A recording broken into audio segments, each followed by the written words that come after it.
우리 모두 다 부활하신 그 예수님을 찬양하고 영광을 돌리며 나아가시는 저 여러분이 되길 간절히 축원합니다.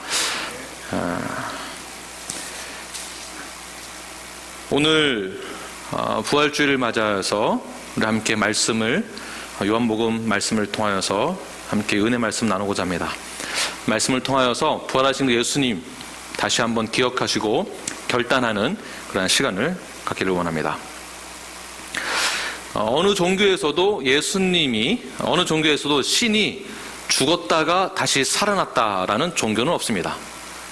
어느 종교에서도 신이 사람을 대신하여서 죽는다라는 것은 없습니다.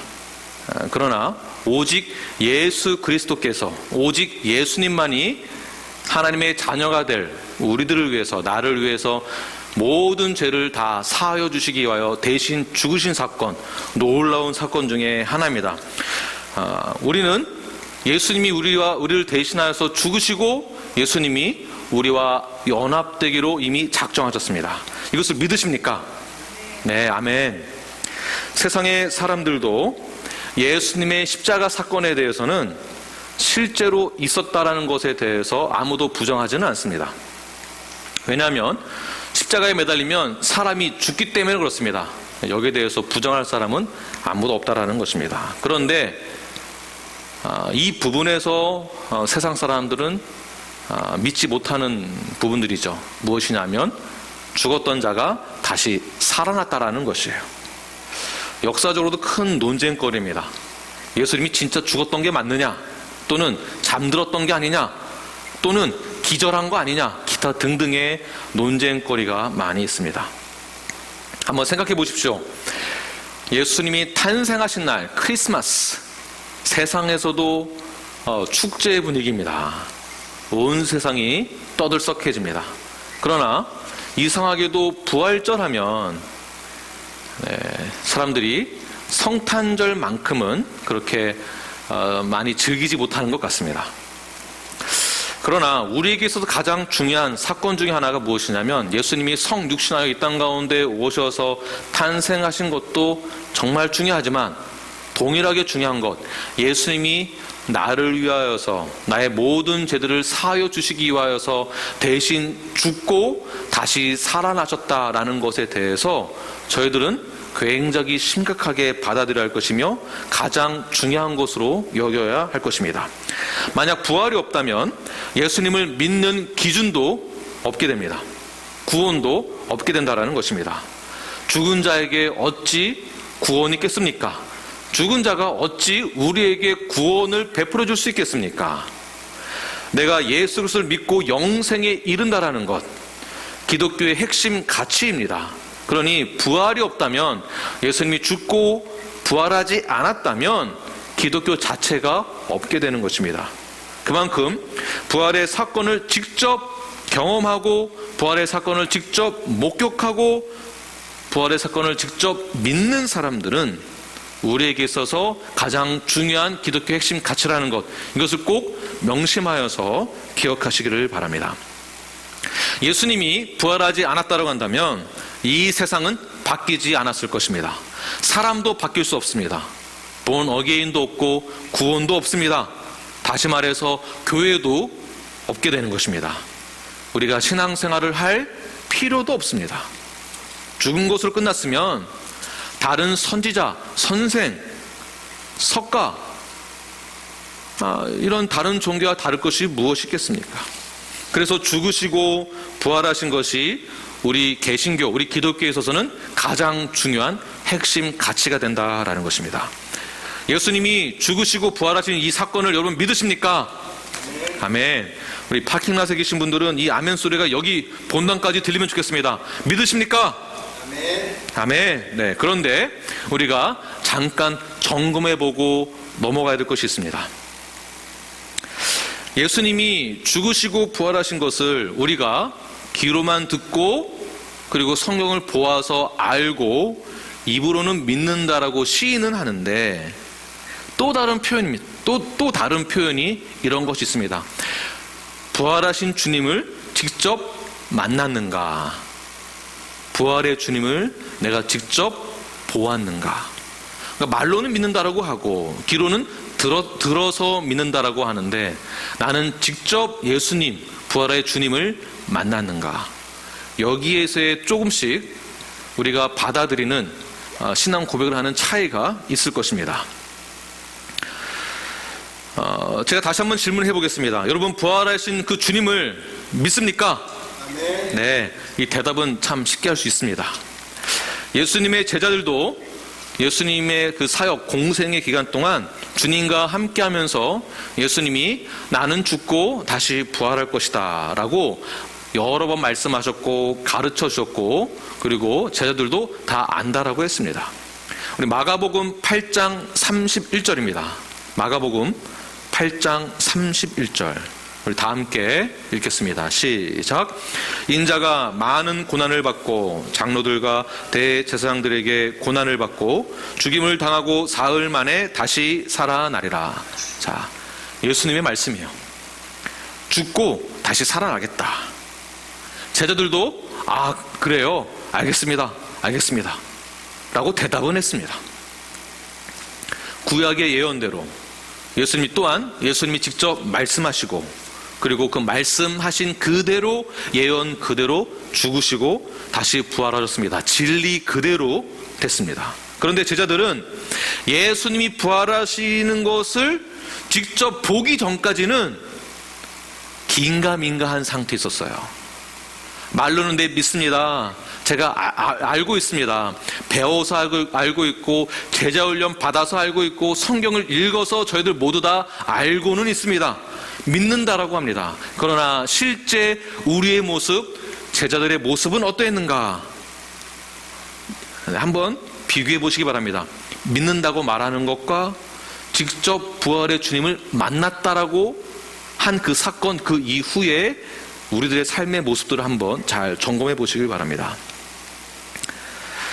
오늘 본문 19절 말씀, 우리 다 함께 19절 말씀을 우리 함께 한 목소리로 읽도록 하겠습니다.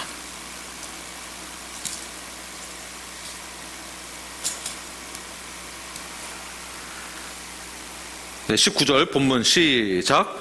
이날 곧 안식 후 첫날 저녁 때에 제자들이 유대인들을 두려워하여 모인 곳에 문들을 닫았더니 예수께서 오사 가운데 서서 이르시되 너희에게 평강이 있을지어다. 자, 보십시오. 예수님이 나 부활할 거야 라고 했는데, 그럼에도 불구하고 현실적으로 그리고 사실 그대로 봤을 때는 예수님이 죽으신 것을 그대로 보았거든요. 그러니까 부활한다는 것을 일제 모두 다 잊어버린 것이죠. 까먹었습니다. 그리고 나서 제자들은 유대인들이 두려워서 집에서 문을 닫고 숨죽이고 가만히 있었어요.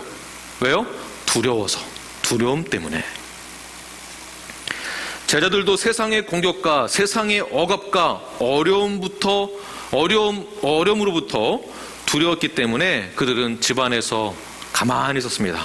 자, 그렇다고 여러분 지금 코로나 이 상황 가운데에서 밖으로 나와라, 지금 이 얘기가 아닙니다. 네. 지금 우리에게 직면한 상황, 우리에게 적용해 본다면 코로나로 인하여서 경제적인 문제, 건강의 문제, 여러 가지 어려움, 교회 모임을 방해한다든지, 우리의 신앙생활을 방해한다든지, 우리의 경제적인 어려움 때문에 우리의 그 삶의 질이 떨어짐으로 신앙생활에 어려움이 생긴다든지 기타 등등, 제자들도 동일하게 부활의 주님을 아직 만나지 않았기 때문에 십자가 사건 그 이후에 모두 다 두려워했던 것처럼 저희들도 두려워하고 있지는 않은지 한번 생각해 보시길 바랍니다. 그러나 우리 모두에게 두려움이 있으나 직접 부활하신 예수님을 만나게 된다면 저들의 삶의 질은 바뀌어야 하는 것입니다. 자, 어떻게 바뀌어야 되는가? 예수님을 본 전과 후를 한번 잘 보시기 바랍니다. 20절 말씀 본문 우리 다 함께 읽도록 하겠습니다. 20절 시작. 이 말씀을 하시고 손과 옆구리를 보이시니 제자들이 주를 보고 기뻐하더라. 자, 보십시오. 부활하신 주님이 제자들에게 나타났습니다. 자, 어디서 많이 본 장면이에요. 이 내용은 어디서 많이 들었던 내용이에요. 오늘 본문은 요한복음 20장이고요. 오늘 본문 전 구절인 16절 말씀에서도 동일하게 말씀하고 있습니다. 16장 22절, 요한복음 16장 22절 다 함께 읽겠습니다. 시작. 지금은 너희가 근심하나 내가 다시 너희를 보리니 너희 마음이 기쁠 것이요 너희 기쁨을 빼앗을 자가 없으리라. 아멘. 보십시오. 이미 예수님이 미리 말씀하셨어요. 미리. 내가 없어지면, 내가 죽고 난 다음에 너희들에게 근심이 있을 거야. 그러나 근심하지 마라. 기쁜 그 마음을 뺏기지 말아라. 아무도 빼앗을 수 없다. 너희들은 오히려 기뻐해라. 왜? 내가 부활할 것이기 때문에. 오늘 본문에서도 20절 보게 되면 부활의 주님을 만나고 나니까 모두 다 기뻐했다. 할렐루야. 오늘은 기쁜 날입니다. 네, 함께 모일 수 없어서 마음은 안타깝지만 그래도 기쁜 날이에요. 예수님의 말씀 그대로 모든 것이 이루어졌습니다. 부활의 주님을 만난다는 것 자체가 제자들에게도 기쁨이 되는 것이며 우리에게도 기쁨이 되는 것이고 이 죄악 많은 세상 가운데서도 기쁨이 될 것입니다. 모든 근심은 다 사라지게 될 것입니다. 할렐루야. 나에게 근심 걱정이 많이 있다. 그러나 예수님을 본 자들은, 부활의 주님을 만난 자들은 모든 근심이 다 사라지게 되는 줄을 믿으시길 바랍니다. 할렐루야. 네, 우리들도 마찬가지입니다. 주님을 만났다면 우리에게는 기쁨이 넘쳐나는 것이에요. 부활의 주님을 만났다면 우리에게는 근심이 없어지는 것입니다. 자, 21절에서도 비슷하게 동일한 말씀을 하고 있습니다. 21절 우리 본문 함께 읽겠습니다. 시작. 예수께서 또 이르시되 너희에게 평강이 있을지어다. 아버지께서 나를 보내신 것 같이 나도 너희를 보내노라. 보십시오. 너희에게 평강이 있을지어다. 자, 두 가지죠. 부활하신 예수를 만나면 첫 번째 무엇입니까? 기쁨이 있고, 두 번째 무엇입니까? 평강. 기쁨과 평강이 있는 것입니다. 기쁨과 평강. 다시 정리하겠습니다.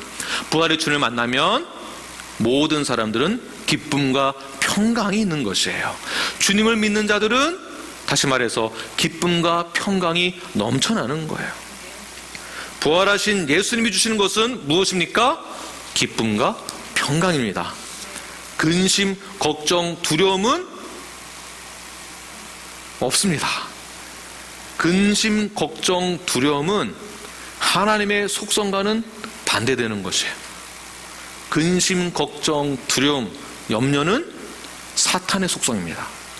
그러므로 부활의 주님을 만났다라는 것은, 즉 우리들은 근심은 다 사라지고 기쁨과 평강이 있다라는 것이에요. 얼마나 좋습니까? 할렐루야. 기쁘시죠? 저와 여러분 모두에게 기쁨과 평강이 넘쳐나길 간절히 축원합니다.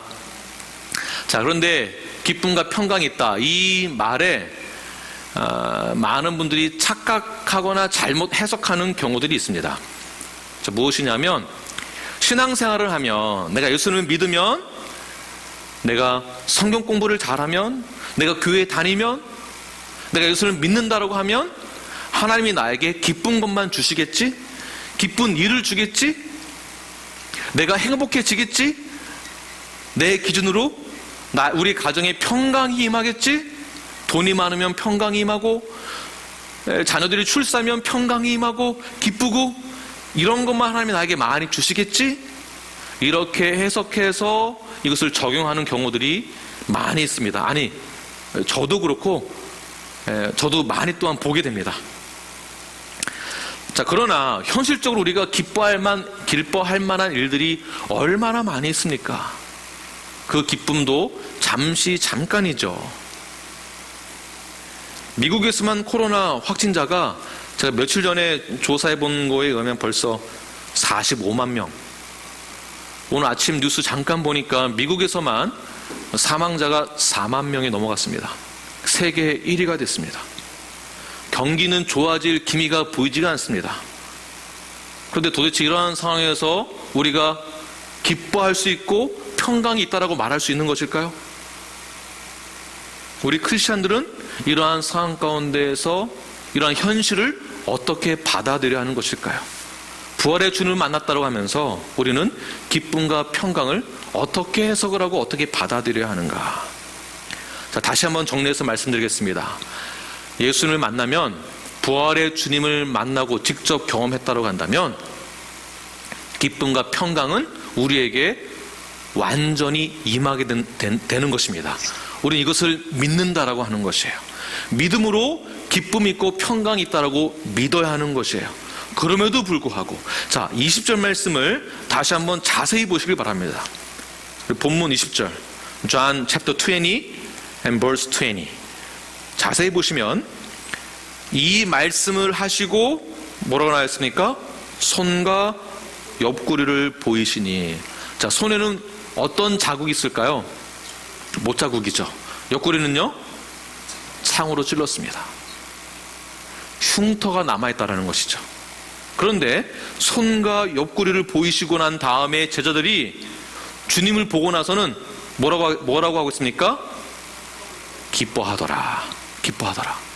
이상하죠?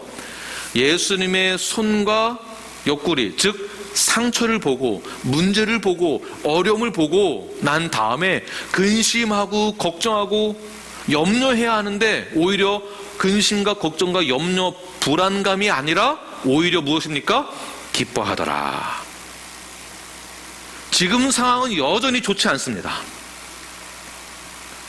당연합니다. 이 세상은 죄악 많은 세상이라고 했습니다. 죄악 많은 이 세상. 이 세대 자체가 죄악 많은 세대입니다. 우리가 살아가는 이 세상 자체가 죄악 가운데 우리가 살아가는 것이에요. 그러나 이 죄 많은 이 세상 가운데에서 기쁨과 평강이 있는 자들은 우리는 이 세상의 피스메이커가 될 수 있다는 것입니다. 그래서 그럼에도 불구하고 상황은 전혀 달라진 것은 없는데 우리는 기뻐하는 것이에요. 왜? 부활의 주님을 직접 만났기 때문입니다. 말로만 믿는다라고 하고 머리로는 이해했다라고 하고 지식으로는 많은 것을 알고 있는 것과 부활의 주님을 직접 만난 것은 다른 것입니다. 상황은 힘들어도 핍박이 있어도 어려움이 있어도 부활하신 예수님을 보면 기쁨과 평강이 있는 것입니다. 지금 현재 내 사업은 점점 망해가고 있고 어려움 가운데 처해져 가고 있고 내 자녀는 아프고 나의 건강은 점점 안 좋아지고 있고 우리의 미래는 불투명해 보이나 그러나 부활의 소망 되신 예수님을 붙들기만 한다면 부활의 주님을 내가 직접 만났다고 한다면 저와 여러분에게는 기쁨과 평강이 이미 임한 것입니다. 그러므로 손과 옆구리를 보았을 때 그럼에도 불구하고 우리는 기뻐해야 하는 것입니다. 할렐루야. 여전히 상처는 있습니다. 여전히 통증은 있습니다. 상황은 바뀌지 않습니다. 과거를 보면 지난 일들을 보면 기가 차고 어이가 없고 불편합니다. 마음이 아픕니다. 가슴이 찢어집니다. 머리가 아픕니다. 그러나 예수님 때문에 우리에게는 기쁨이 있고 평강이 있는 것입니다.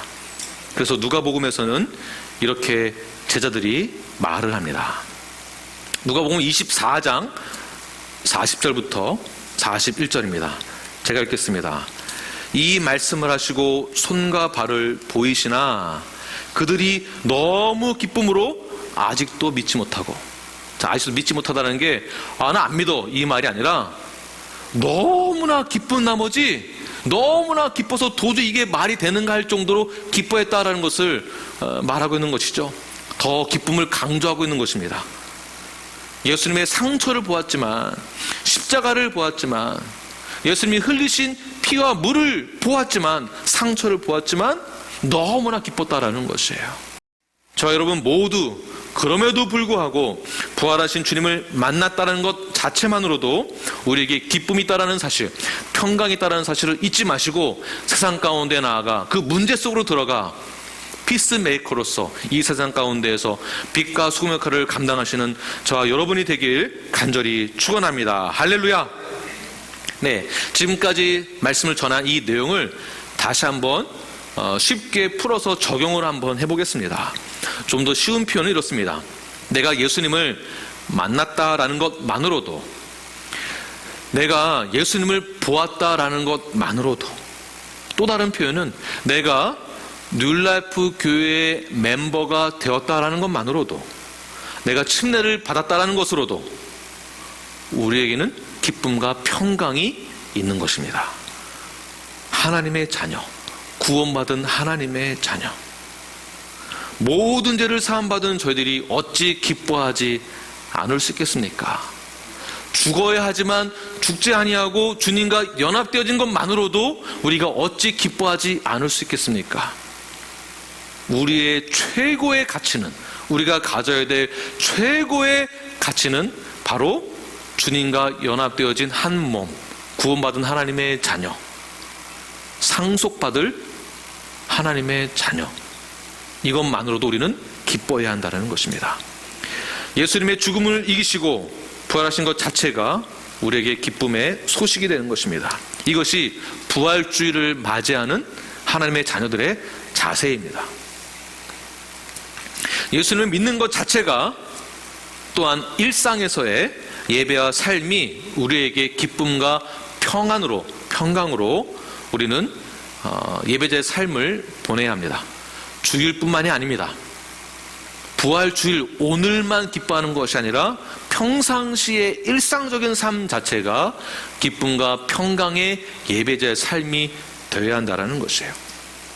자, 그렇다면 그럼에도 불구하고 죄악 많고 어려움 많고 고통이 많은 이 땅 가운데서 살아가면서 기쁨과 평강이 우리에게 주어졌다고 한다면 그 다음에 우리는 어떻게 살아가야 되겠습니까? 그냥 기뻐하고 평강이 있으면 끝인가? 그렇지 않습니다. 다시 한번 쉽게 말을 해서 예수 믿는다라고 하고 교회 멤버라고 해서 주일날만 교회 와서 예배드리고 봉사하는 곳으로 내가 할 일은 다 했다라고 하는 것을 끝나면 되는 것인가? 전혀 그렇지 않다라는 것이에요. 우리는 어떻게 살아가야 하는가? 그 이후에 기쁨과 평강이 우리에게 있다고 한다면 우리는 어떻게 살아가야 하는가? 오늘 본문에서 이렇게 말씀하고 있습니다. 21절입니다. 요한복음 20장 21절 말씀을 우리 다 함께 같이 읽겠습니다. 시작. 예수께서 또 이르시되 너희에게 평강이 있을지어다.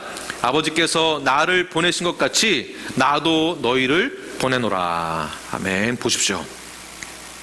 우리에게 기쁨과 평강이 임하게 되었고 우리는 기쁨과 평강을 누리게 되었습니다. 이 말의 뜻이 뭐냐 하면 우리가 사명자가 되었다라는 것이에요. 우리가 전도자가 되었다라는 것입니다. 우리는 예수님을 만난 자, 부활의 주님을 경험한 자, 직접 본 자이기 때문에 이것을 다른 말로 뭐라고 하는가? 증인이 되었다. 증인이다. 부활의 주님을 본 증인이다라는 것이에요. 나를 보내신 것 같이 나도 너희를 보내노라. 이 말씀, 이 메시지 누구에게 주는 메시지일까요? 바로 우리 교회에게 주는 메시지입니다. 이 세상에 있는 하나님의 자녀들에게 주는 메시지입니다. 부활의 주님을 만났다면 나도 사명자가 되었다라는 것이에요. 동시에 여러분 모두 사명자가 되었다라는 것입니다. 이 사명자가 되었다라는 것은 우리가 거절할 수 있는 것이 아닙니다. 부인할 수 있는 것도 아닙니다. 우리도 슬픔과 죄악과 어둠 가운데 있을 때 주님을 모르는 이들에게 우리가 만난 그 주님을 전하는 것이 우리가 가져야 될 사명입니다. 그들에게 기쁨과 평강을 전해줘야 됩니다. 나도 전에는 기쁨과 평강이 없었으나 예수를 만났더니 나에게 기쁨과 평강이 있노라 하면서 그렇게 복음을 전하는 것이에요. 우리들의 사명은 주일날 예배 지키는 것, 부활주일에 그럼에도 불구하고 주차장까지 와서 예배 드리는 것, 온라인으로 예배 드리는 것, 이것으로 내 할 도리는 다 했다? 이것으로 끝이 아닙니다. 주일에 드리는 예배만이 우리의 사명이 아니라는 것이에요. 예배만 잘 드리면 된다? 주일날? 이거는 한 몇 퍼센트? 더 중요한 것은 주일날 예배만 잘 드리면 된다가 아닙니다. 더 중요한 것은 우리의 삶이 예배가 되어야 하는 것이고, 우리의 삶의 그 예배는, 즉 우리들의 마인드셋은 그 사명은 무엇이냐면 나도 보내심을 받았다라는 것이에요. 여러분들도 보내심을 받았다라는 것입니다. 김한근 목사만 보내심을 받았는가? 아닙니다. 집사님, 팀장님, 그리고 모든 뉴라이프 성도 여러분이 보내심을 받은 것이에요. 자, 그렇다면 어떻게 보냄 받은 자로서 사명을 감당할 수 있을까? 어떻게 이 사명을 감당할 수 있을까? 여러분들 이웃에게 나아가시길 바랍니다. 물론 지금 우리가 소셜 디스턴스를 잘 지켜야 합니다. 제가 말씀드리는 것은 직접 만나서 얼굴 맞대고 무엇인가를 해라, 지금 이런 내용이 아닙니다. 여러 가지 방법이 있을 것입니다. 불안감과 고통과 어려움을 겪고 있는 분들에게 전화하십시오. 그들에게 찾아가십시오. 그들에게 기쁨과 평강을 전하시길 바랍니다. 여러분들이 피스메이커가 되시길 바랍니다. 가정에서도 마찬가지입니다. 가정에서도, 친구들 사이에서도 코로나 위기에 처해 있는 상황 가운데 오히려 나는 기뻐할 수 있습니다. 나는 평강이 있습니다. 이러한 사명을 가지고 감당하시면서 그들에게 찾아가 복음을 전하십시오. 나는 하나님의 자녀예요. 나에겐 소망이 있어요. 비록 이 땅 가운데는 소망이 없는 것처럼 보일지라도 나는 예수 그리스도 부활의 주를 만난 자로서 하늘에 대한, 천국에 대한 소망이 나에게 있습니다. 그런데 이렇게 말씀하시는 분들이 계세요. 난 못해요. 그걸 내가 어떻게 해요? 나는 아는 것도 없고 모르는 게 너무나도 많이 있고, 나는 성격 자체가 좀 소심하고 샤이하고 적극적이지 못하고 자신도 없고 못해요. 은희자매님, 할 수 있으시죠? 아멘 한번 크게 한번 해보세요. 다 들리게. 아멘. 네, 아멘 하셨습니다. 감사합니다. 우리 모두가 이렇게 아멘으로 받아들이고 사명자가 되어서 부활하신 예수님께서 우리에게 선물로 주신 것을 그대로 가지고 복음을 전하는 거예요. 그 은혜의 선물을 가지고. 네. 그 다음에 이 사명을 가진 자들이 어떻게, 나는 못해요 하지만 그래도 할 수 있다고 한다면, 순종한다면 그 순종에 따라서 하나님이 우리에게 주시는 것이 있습니다.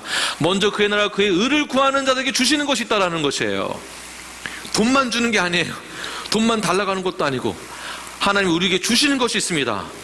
돈보다 더 중요한 것, 우리의 건강보다도 더 중요한 것, 우리의 학벌보다도 더 중요한 것, 우리의 경력보다도 더 중요한 것이 있습니다.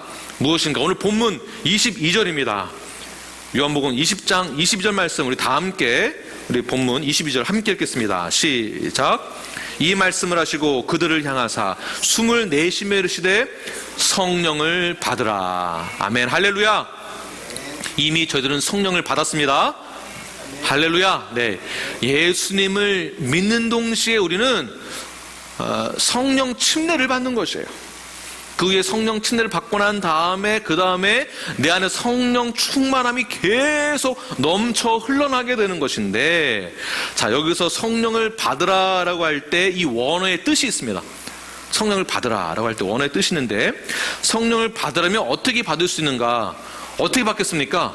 하나님이 줘야 받는 거예요. 내가 막 달라고 한다고 그냥 받는 것이 아니라 하나님이 주셔야 받는 거예요. 그럼 어떻게 받는 것인가? 이 말씀을 하시고 그들을 향하사 숨을 내쉬며, 성령을 받으라고 하는 것은 왜 숨을 내셨던 것일까요? 자, 숨을 내쉰다라는 것의 이 원의 뜻을 자세히 보게 되면, 하나님이 우리를 창조하실 때 흙으로 우리를 빚으시고 난 다음에 어떻게 하셨습니까? 호흡을 하죠. 호흡. 숨을 우리에게 넣어주신 거예요. 호흡으로. 이 말과 똑같은 뜻입니다. 예수님께서 그들을 향하사 숨을 내쉬며 성령을 불어 넣어줬다라는 거예요. 내가 받으려고 노력해서 받는 것이 아니라 하나님이 주시는 것이다. 예수님이 우리에게 숨을 통해서, 호흡을 통해서 성령을 넣어주셨다는 것이에요. 자, 그렇다면 사명을 우리는 어떻게 감당할 수 있는가? 성령을 받은 자들이 사명을 감당할 수 있는 것이에요. 즉, 이 사명도 내 힘으로 한다는 것이 아닙니다.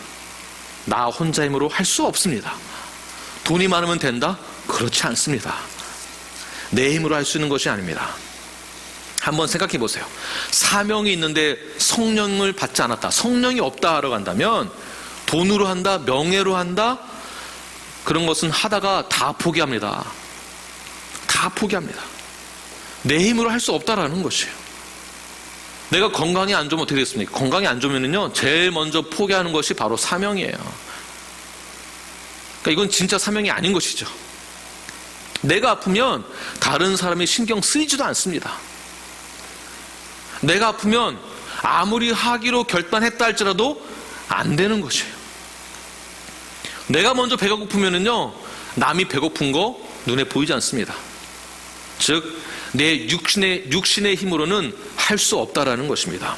그래서 주님께서 그들에게 호흡으로 숨을 내쉬면서 성령을 받아라, 성령을 내가 너에게 주겠다라는 것이에요. 제한된 육신 가운데 성령님이 우리와 함께 하심으로 우리에게는 큰 유익이 되고 사명을 끝까지 감당할 수 있는 것입니다. 할렐루야. 네, 제자들 한번 보십시오. 제자들, 사도행전의 내용들을 보게 되면 2장에서부터 성령 강림이 임하게 됩니다. 성령 강림이 그 공간에, 거기 있는 그 공간의 모든 사람들 머리 위에 똑같이 동일하게 다 임하게 되었다라는 것이에요. 그 후에 제자들이 완전히 변하게 됩니다.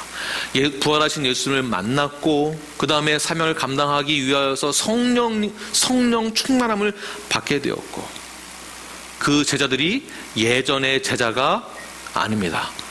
변했습니다. 변했다라는 것이에요. 자, 사람이 쉽게 변하는가? 잘 안 변합니다. 잔소리 해보세요. 사람 변하나? 안 변합니다. 소리 질러보세요. 매 해보세요. 쉽게 변하나? 잠깐은 변합니다. 그러나 지속성은 없죠. 능력도 없습니다. 그러나 성령을 받으면 사람이 변하는 것이에요. 즉, 예전의 제자들이 아닙니다. 예전의 그들이 아닙니다. 성령을 받은 우리도 마찬가지입니다. 베드로가 예전의 베드로가 아닙니다. 성령을 받고 난 다음에 베드로가 달라졌고 제자들이 달라졌습니다. 행동이 달라지고 말이 달라지고, 더 중요한 것, 그들이 선포하는 그 말씀에 능력이 나타났다는 것입니다. 할렐루야. 저희들 모두에게도, 성령 받은 저희들 모두에게도 말씀을 증거하고 복음을 전할 때 능력이 나타나게 되는 줄을 믿으시길 바랍니다. 베드로에게 치유의 능력이 나타났습니다. 달라진 것이에요. 달라졌다라는 것은 또한 이런 뜻도 담겨져 있습니다. 내가 하는 말이 우리 한 몸을 이루는 성도들에게 상처가 될 수 있겠구나 라는 것도 깨닫게 되는 것이에요. 예전에는 몰랐죠. 내가 하는 말이 다른 사람에게 상처가 되겠구나, 내가 하는 말이 잘못하게 되면 성화를 이뤄나가는데 어려움을 줄 수도 있겠구나, 교회의 한 몸을 이루는데 방해가 될 수도 있겠구나 라는 생각을 갖는 것도 여기에 포함되는 거예요. 내가 하는 행동이 우리 이웃에게 상처가 되겠구나, 나의 말과 행동이 교회의 믿음의 공동체를 하나로 만들지 못할 수도 있겠구나, 우리 교회의 성화를 방해하는 걸 수도 있겠구나, 이런 것이 다 포함되어 있는 것입니다. 베드로를 보십시오. 성령 받은 후에 그가 하는 모든 말들이 복음 자체였습니다. 능력 자체였습니다. 진짜 기쁨과 평강이 베드로에게, 요한에게, 제자들에게 넘쳐나는 것을 볼 수가 있습니다. 주님만으로, 말씀만으로, 복음만으로 기뻐하고 만족하는 것을 우리는 보게 됩니다. 바로 부활의 주를 만난 자들의 특징입니다. 성령을 받은 자들의 특징이다라는 것이에요. 그러니까 사람이 달라지고 교회가 달라지는 것이에요. 성도가 달라지는 것이에요. 달라지고 나니까 제자들이 어떻게 변했습니까? 어떻게 달라졌습니까? 정말 대단한 사람들이 되었죠. 예수님에게 말로만 복음을 듣고 부활을 배웠지만 부활하신 주님을 직접 만나고 성령을 받은 다음에 그들에게 권세가 임하게 되었다는 것입니다. 나사렛 예수 그리스도 이름으로 명하노니 일어나 걸어라. 언제 이 말이 나왔습니까? 부활하신 주님을 만나고 성령 받은 뒤에 베드로의 첫 번째 역사입니다. 그리고 얼마나 담대해졌는지 죽음 앞에서도 오히려 도망가거나 주눅들지 않고 살아계신 예수 그리스도, 부활하신 예수 그리스도를 온전히 전하는 모습들을 제자들을 통해서 볼 수가 있습니다. 사도들을 통하여서 볼 수가 있습니다. 각 교회들을 통하여서 볼 수가 있습니다. 바로 온 교회가 베드로의 선한 영적인 영향력을 받게 되었다는 것입니다. 모든 사람이 한 마음으로 함께 기도하게 되고 합심하게 되고 함께 예배드리게 되고, 자, 이게 가능해졌는가? 가능할 수 있는가? 가능합니다. 언제 가능한가? 부활하신 주님을 만났을 때 내가 믿습니다 라는 것 그 이상으로 나의 삶은 확실하게 변화가 있어야 됩니다. 언제? 성령을 받았다라고 한다면. 아니, 이미 우리는 성령을 받았습니다. 그렇다면 변화된 모습이 실제로 기쁨과 평강으로 증거되어야 하는 것이에요. 그러나 사탄은 기쁨과 평강이 증거되지 못하도록 항상 방해하죠. 계속 악한 말들을 심어줍니다. 악한 생각을 심어줍니다.